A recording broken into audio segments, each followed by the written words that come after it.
बोलिए शंकर भगवान की, उमापति महादेव की जय।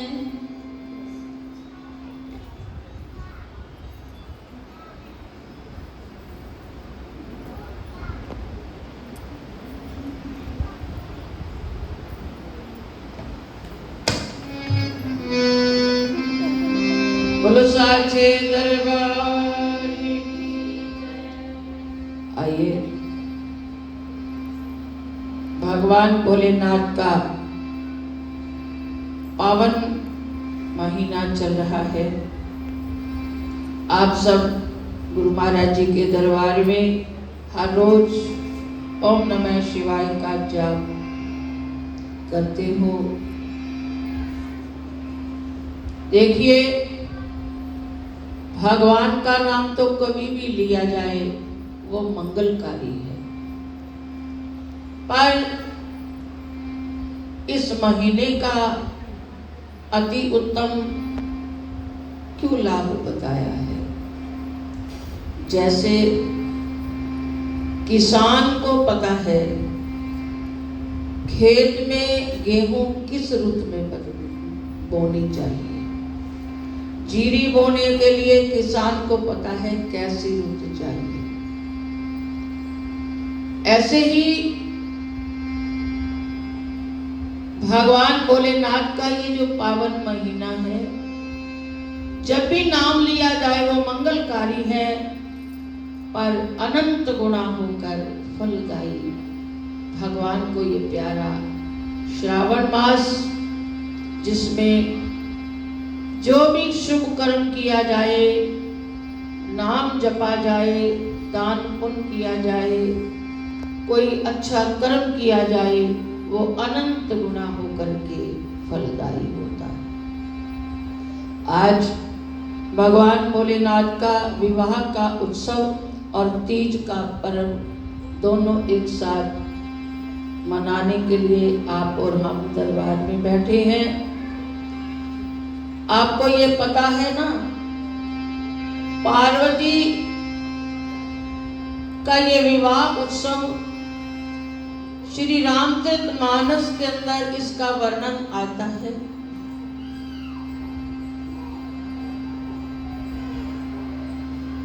कि पार्वती का एक जन्म हिमाचल के घर में हुआ। मां का नाम मैना है। हिमाचल के घर जन्म लिया, पुत्री बड़ी हुई तो माता पिता को चिंता होने लगी कि अब ये विवाह के योग्य हो गई है, इसका वर कैसा होगा। हिमाचल के महलों में नारद जी आए। यह तो कारण बनता चला गया। आ जाओ, अंदर बैठ जाओ, जो अंदर बैठ सकता है बैठिए। जहां क्या कारण बना, पुत्री बड़ी हो गई, नारद जी महल में आए तो हिमाचल ने अपनी पुत्री को नारद जी के आगे बिठा दिया कि नारद जी, ऋषिवर, मेरी पुत्री का हाथ देखिए, इसका वर कैसा होगा, इसका घर कैसा होगा। हर माता पिता चाहते हैं बेटी अच्छे घर में जाए, सुयोग्य वर हो। नारद जी ने सारी पत्रिका पढ़ी, क्या क्या बताया। शिव भगवान के लिए कहा अमंगल वेशधारी होगा, शमशान में रहने वाला होगा, अंग विभूति रमाने वाला होगा, इसके माता पिता का किसी को पता नहीं होगा कौन मां है कौन पिता। ऐसी ऐसी बातें जब पिता ने सुनी, माता पिता दोनों दुखी हो गए कि मैं अपनी बेटी का विवाह ऐसे वर के साथ कभी नहीं करूंगी, चाहे वो कुंवारी ही क्यों ना रह जाए। तब नारद जी ने कहा, मुझे लगता है ये जो सारे लक्षण आपकी बेटी के हाथ में कहे गए हैं, ये लगता है कि शिव में नजर आते हैं, पर शिव को वर्ण करने के लिए आपकी बेटी तप करे, तब ये बात बन सकती है।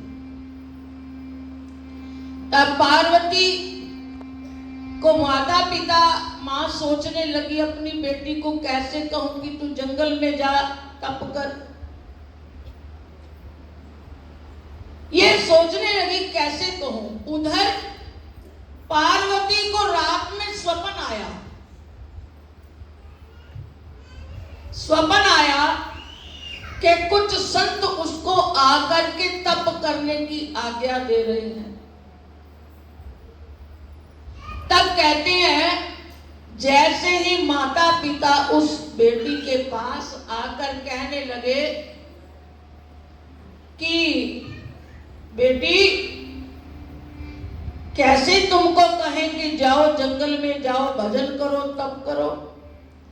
पार्वती कहने लगी, मुझे तो पहले ही रात को स्वप्न आया है, मुझे आदेश हुआ है कि मैं तप करूं। अब पार्वती खुशी खुशी तप करने के लिए गई। तप किया, बड़े बड़े देवता आकर उसको परीक्षा लेने लगे।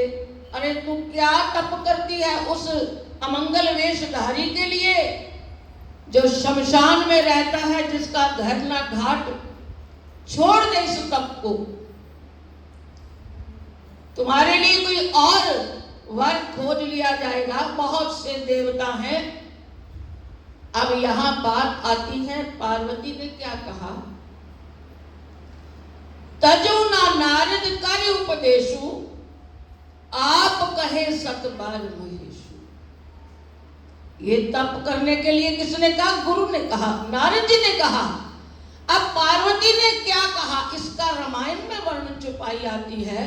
तजु ना नारद कर उपदेशु, मैं अपने गुरु के वचन को छोड़ूंगी नहीं। मेरे गुरु ने कहा है कि तप कर। फिर कहा, आप कहे सत बार महेशु, अगर मुझे शिव भी आकर 100 बार कहे कि तू तप ना कर, मैं नहीं अपने गुरु की आज्ञा का उल्लंघन नहीं करूंगी, तप करूंगी। आप कहे सत बार महेशु। ये तो परीक्षा थी उसकी। फिर सप्तऋषि आए और कहा, देवी तुम्हारा तप पूर्ण हो गया है, घर चली जाओ। घर आती है, उधर एक घटना घटती है। एक तारकासुर जो देवताओं को बहुत त्रास दे रहा था, कष्ट दे रहा था। देवताओं ने सोचा अब इसको कैसे मारा जाए। तब पता चला, भगवान विष्णु ने कहा कि जब तक शिव का पुत्र ही इसको मारेगा। अब शिव का पुत्र तो तभी होगा जब शिव का विवाह होगा। देवता आकर शिव को मनाने लगे, प्रभु विवाह कीजिए, बहुत दिन हो गए कोई उत्सव नहीं देखा, आनंद उत्सव नहीं आया। शिव भगवान कहने लगे, भाई तुम्हें जरूरत होगी तुम कर लो, मेरे साथ क्यों मुझे चक्कर में डालते हो, मैं ऐसे ही ठीक हूं। बार बार भगवान को मनाया जाता है। तब भगवान भोलेनाथ स्वीकार करते हैं, क्योंकि वो जानते हैं ये देवता स्वार्थी हैं, उस राक्षस को मारने का मार्ग ढूंढ रहे हैं। मेरा विवाह होगा। और उधर पार्वती तप कर चुकी है शिव को वर्ण करने के लिए। दोनों तरफ रास्ते बन गए और शिव विवाह की तैयारियां शुरू हो गई। तो आज शिव विवाह की तैयारियां हैं। आज अभी हम उस उत्सव को देखेंगे। आइए,